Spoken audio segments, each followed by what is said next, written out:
नमस्कार, मी डॉक्टर नयना सुरेश व्यवहारे, सावित्री महिला संघटना सोलापूर कार्यकर्ते। आपण 29 नोव्हेंबर रोजी जिल्हास्तरीय महिला मेळावा घेणार आहोत। संयुक्त राष्ट्र संघाने 1975 हे आंतरराष्ट्रीय महिला वर्ष म्हणून जाहीर केलं होतं। त्या निमित्ताने आता 50 वर्ष पूर्ण होत आहेत। त्यासाठी आपण जिल्ह्यातल्या सर्व महिलांना एकत्रित आणत आहोत। त्याचे आव्हान करत आहोत की जिल्ह्याच्या जेवढ्या पण शक्य होईल तेवढ्या महिलांनी ह्या जिल्हास्तरीय मेळाव्यामध्ये भाग घ्यावा।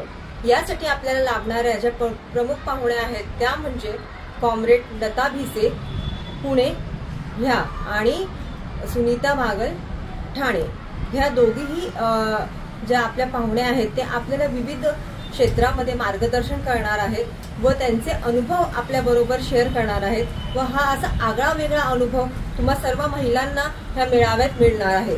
त्यामुळे मी सर्वांना सावित्री महिला सोलापूर कडून आव्हान करते की तुम्ही जास्तीत जास्त संख्येमध्ये ह्या मेळाव्यामध्ये उपस्थित राहावं व हा मेळावा म्हणजे आपले कुटुंबच आहे असं ठरवून आपल्या घरातल्या सर्व महिलांना इथे आणण्याचा प्रयत्न करावा। धन्यवाद।